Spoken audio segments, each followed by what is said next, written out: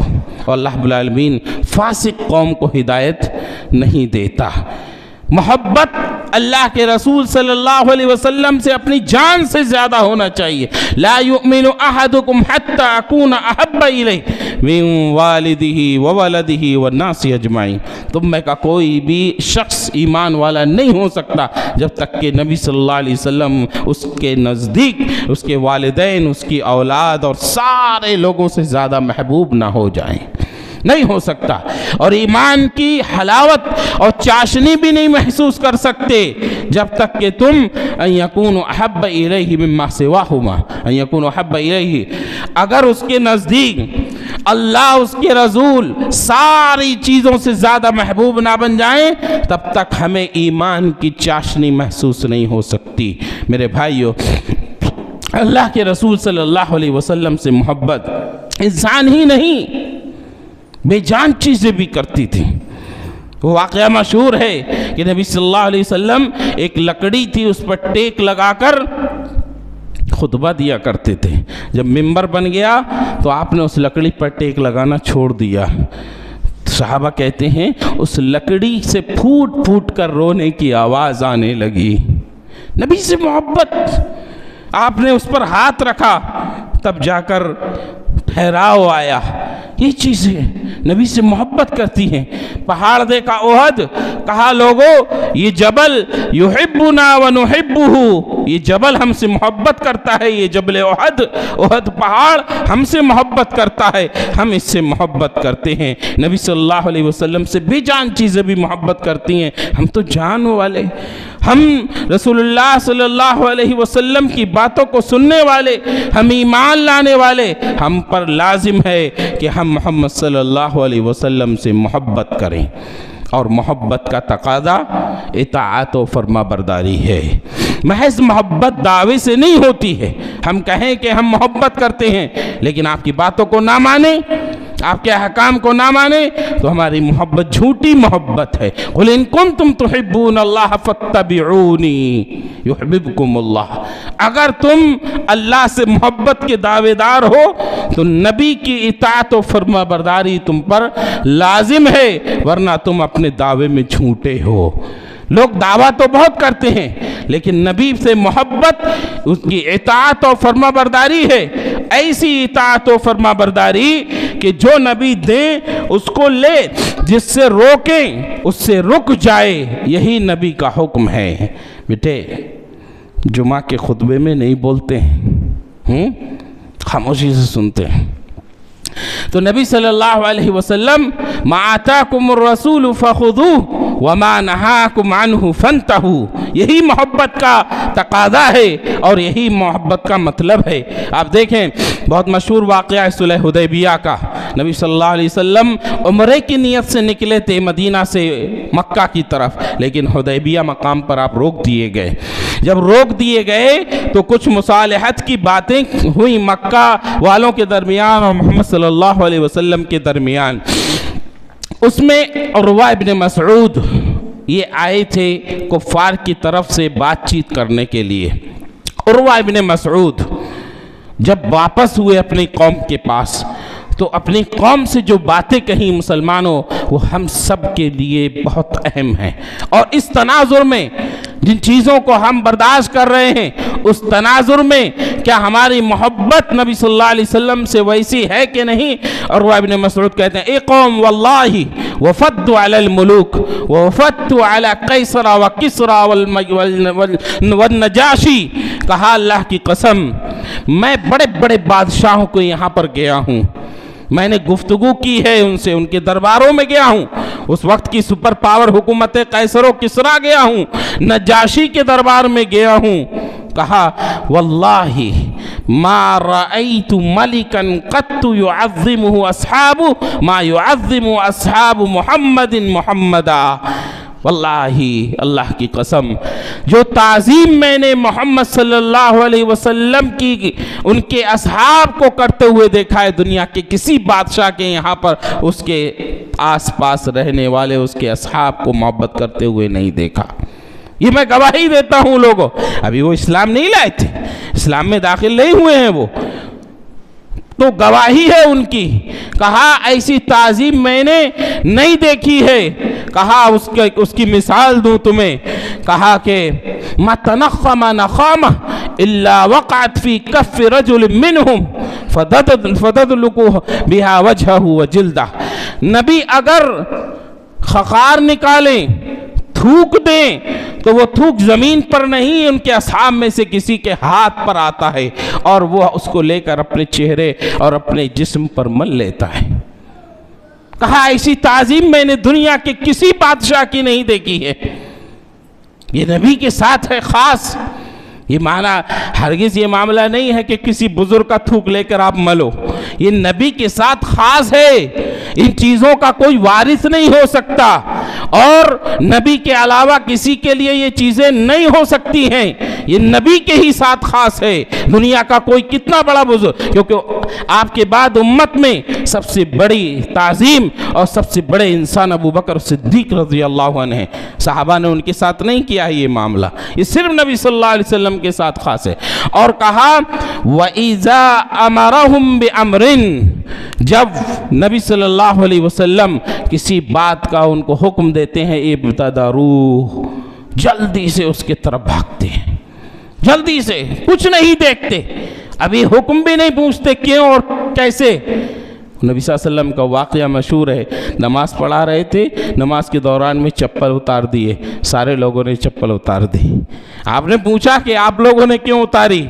کہا کہ آپ کو دیکھا، بس ہم نے کر گزرا۔ کہا کہ میں تو اس لیے اتارا کہ جبرائیل نے بتایا گندگی لگی ہوئی ہے۔ صحابہ نے کہا ہمیں نہیں معلوم، ہم نے تو آپ کو دیکھا کرتے ہوئے۔ اسی کو عروہ بن مسعود نے کہا کہ جب نبی کوئی حکم دیتے ہیں ابتدرو، جلدی سے اس حکم کی طرف چلتے ہیں، فوراً جاتے ہیں۔ وَإِذَا تَوَضَّعَ، جب وضو کرتے ہیں تو کہتے ہیں کہ ایسا لگتا ہے کہ جھگڑ پڑیں گے آپ کے بچے ہوئے وضو کے پانی کو لینے کے لیے۔ یا تعظیم و توقیر، محبت، اطاعت، ساتھ ہی دیکھیے کہ جب حکم دے رہے ہیں فوراً۔ اور کہا وَإِذَا تَكَلَّمَ، جب بات کرتے ہیں نبی صلی اللہ علیہ وسلم تو اس طرح خاموش ہو جاتے ہیں، ان کے سروں پر پرندے بیٹھے ہیں، اگر ہلے تو اڑ جائیں گے۔ اس لیے کہا ہے قوم کے لوگوں، اس نے خاص تمہیں ہدایت دی ہے، ایک خاص راستے کی طرف بلایا ہے رشد و ہدایت کا، اس کو قبول کر لو، اس کی مخالفت نہ کرو۔ یہ اسلام میں بھی نہیں آئی تھے، گواہی ہے۔ ایسے ہی محمد صلی اللہ علیہ وسلم کے ہم ماننے والے، ہمارے لیے لازم ہے کہ ہم نبی کی محبت کی یہ مثال قائم کریں، ہمارے اطوار طور طریقے دیکھ کر ہمارے دشمن متحیر رہ جائیں، وہ آئیں ہمارے دشمن بن کر لیکن ہمارے دوست بن کر جائیں۔ یہ طریقہ ہونا چاہیے مسلمانوں، اسی کی سب سے بڑی اس وقت کمی ہے۔ ہمیں اخلاقی طور پر نبی صلی اللہ علیہ وسلم سے اگر محبت ہے، نبی نے فرمایا اتق اللہ حیث ما کنت، اللہ سے ڈر، اللہ کے حکم پر چل جہاں بھی رہے، جہاں کہیں رہے دنیا میں۔ اور کہا وَأَتْبِعِ السَّيِّئَةَ الْحَسَنَةَ تَمْحُهَا، اگر کبھی کوئی لغزش و غلطی ہو جائے فوراً اس کے پیچھے نیکی کر۔ انسان ہے، غلطی گناہ کا کام ہو جاتا ہے، آپ نے فرمایا اس کے پیچھے فوراً نیکی کا کام کر، تمحوها، یہ گناہ کو مٹا دے گی تمہاری یہ نیکی، جو تم نے گناہ کیا ہے وہ اس کو مٹا دے گی۔ تو میرے بھائیوں، اور نبی نے فرمایا وَخَالِقِ النَّاسَ بِخُلُقٍ حَسَنٍ، لوگوں کے ساتھ اچھے اخلاق کے ساتھ پیش آ۔ آپ نے فرمایا میزان میں اعمال کے لیے جو اخلاق حسنہ ہیں وہ سب سے بلند ہیں، بھاری ہو جائے گا اس انسان کا پلڑا جو دن بھر روزہ نہیں رکھتا، راتوں کو نمازیں نہیں پڑھتا، لیکن اچھے اخلاق والا ہے۔ ایک شخص دن بھر روزہ رکھتا ہے، رات بھر نماز پڑھتا ہے، اخلاق اچھے نہیں، تو وہ انسان جو اخلاق والا ہے دن رات نماز، اور یہ سب نفل کا حکم ہے، کوئی فرض نماز نہ سمجھے، وہ رمضان کے مہینے کا روزہ نہ سمجھے، رمضان کے مہینے کا روزہ فرض ہے، یہ نفل کی بات ہے کہ وہ نفل روزے نہیں رکھتا، نفل نمازیں نہیں پڑھتا، فرائض کو ادا کرتا ہے، نوافل اس سے ادا نہیں ہو پاتے زیادہ، لیکن اخلاق اچھے ہیں تو یہ دن بھر روزہ رکھنے والے، رات بھر نماز پڑھنے والے سے سبقت لے جاتا ہے۔ میرے بھائیو، اس وقت مسلمانوں کو سب سے زیادہ سخت ضرورت ہے اپنے اخلاق کو سدھارنے کی۔ اپنے نبی سے محبت کرتے ہو تو نبی کے ایک ایک حکم پر چلو، عقیدہ درست کرو، اللہ کے سوا کوئی معبود برحق نہیں، ہمارے کاموں کے اندر اچھا ہونا برا ہونا یہ سب اللہ کی تقدیر سے ہے، کسی کے اندر کوئی طاقت نہیں، کسی کے آواز کرنے سے، کسی کے بولنے سے، کسی کے آنے سے، کسی کے جانے سے ہمارا کچھ اچھا و برا نہیں ہوتا، جو ہوتا ہے اللہ کی تقدیر کے مطابق ہوتا ہے۔ عقیدہ درست رکھو، ایمان مضبوط رکھو، ساری دنیا تمہارے ساتھ دینے پر تل جائے، لیکن اگر اللہ تم سے ناراض ہے تو ساری دنیا کی طاقت مل کر تم کو فائدہ نہیں پہنچا سکتی، لیکن ساری دنیا مل کر تمہاری مخالف ہو جائے، تم کو مارنے پر تل جائے، نہیں مار سکتی، اتنا ہی تکلیف پہنچا سکتی ہے جتنا اللہ کی طرف سے لکھا ہوا ہے، کچھ نہیں بگاڑ سکتی جب تک کہ اللہ کا حکم نہ ہو جائے۔ اس عقیدے اور ایمان پر جم جاؤ مضبوطی کے ساتھ، اپنے درمیان کے اندر بدعات اور خرافات جو بھی سب سے زیادہ شادی بیاہ کو لے کر خرافات اور رسومات ہوتی ہے، ہر علاقے میں اپنے طور پر جانتے ہیں، پھر بھی نبی کے حکم کو نظر انداز کرتے ہیں۔ لڑکیوں کو بوجھ سمجھا جانے لگا، اس بنا پر رشتہ داریوں میں دراریں آتی ہیں، ایک دوسرے کو ستانے کا موقف اختیار کرتے ہیں۔ جب اللہ نے بچہ دیا ہے تو اس کے رشتے کے وقت تو سر اونچا کر کے رکھتے، اور جب لڑکی والا بنا دیا تو سر نیچا کر لیتے ہیں۔ یہ ایک دوسرے کو کیا گرانے کی کہانیاں ہیں، یہ سب اللہ اس کے رسول کے حکم سے ہم دور ہو گئے، اس بنا پر ہمارے اندر یہ ساری خرابیاں آئی ہیں۔ اگر تم نبی سے محبت کے سچے دعوے دار ہو تو اپنے عقیدے کو درست کرو، اپنے ایمان کو مضبوط کرو، اپنے اعمال کو درست کرو، اپنے اخلاق کو اچھا بناؤ، تبھی صحیح معنی میں ہم مومن ہو سکتے ہیں۔ اس طرح سے اپناؤ، لقد کان لکم فی رسول اللہ اسوۃ حسنہ لمن کان یرجو اللہ والیوم الآخر۔ یاد رکھو، بہترین نمونہ زندگیوں میں نبی صلی اللہ علیہ وسلم کی زندگی ہے۔ اور آخری بات کہ جب ہم سب پر نبی صلی اللہ علیہ وسلم کے حقوق میں سے یہ حق ہے کہ نبی پر درود و سلام پڑھا کریں، یہ نبی کا حق ہے۔ اگر ہم ایک دفعہ نبی پر درود پڑھیں گے، اللہ رب العالمین ہمیں 10 نیکیاں عطا فرمائے گا، 10 گناہ مٹائے گا، 10 درجات بلند فرمائے گا۔ اتنا ہی نہیں، ایک صحابی نے کہا اللہ کے رسول صلی اللہ علیہ وسلم، میں اپنی دعا میں درود کو کتنا حصہ دوں؟ تو کہا آدھا، آدھے سے زیادہ، کہا پورا کا پورا دے، تکفی عنک ہمک، تکفی ہمک ویغفر ذنبک۔ اگر تو پوری دعا میں نبی پر درود ہی پڑھتا رہے گا تو تیری ضرورتیں وہ پوری ہو جائیں گی، تیرے گناہ معاف کر دیے جائیں گے۔ نبی پر درود و سلام پڑھنا چاہیے جمعہ کے دن خصوصی طور پر، لیکن میرے بھائیو خصوصی طور پر پڑھنے کا مطلب کیا ہے؟ جب جمعرات کی رات شروع ہوتی ہے، جب جمعہ کی رات شروع ہوئی اس سے پورا دن، یہ آج مغرب تک، اس درمیان میں کبھی بھی ہم نبی پر درود پڑھیں، دعائیں کریں، یہ حکم ہے۔ لیکن خاص طور پر جیسے نبی صلی اللہ علیہ وسلم کا قرآن میں نام آئے تو قرآن میں نام آنے سے صلی اللہ علیہ وسلم تو نہیں کہتے، اذان ہوتے ہوئے صلی اللہ علیہ وسلم نہیں کہتے، اذان ہونے کے بعد درود پڑھتے ہیں۔ تو جو طریقہ جہاں جیسا بتایا گیا ہے اس کو ویسے ہی کرنا چاہیے۔ جیسے جمعہ کے دن بھی خطبے کے درمیان میں بلند آواز سے درود نہیں پڑھنا چاہیے، کیونکہ جمعہ حکم ہے، جمعہ کا خطبہ کہ سکون سے سنو، اتنا سکون سے سنو کہ آپ کو خیر کے کام سے بھی روکا گیا ہے، کوئی غلط کر رہا ہے کرنے دو، آپ مت ٹوکیے۔ اسی لیے یہ خاص مواقع ہوتے ہیں۔ باقی اور جو وقت ہے جمعہ کا اس میں آپ نبی پر درود پڑھیں، زیادہ سے زیادہ پڑھیں، خاص طور پر جمعہ کے دن حکم ہے، باقی اپنی زندگی میں ہمیشہ اس کو اپنا کے رکھیں۔ رب العالمین ہماری زندگیوں کے اندر سدھار پیدا فرمائیں۔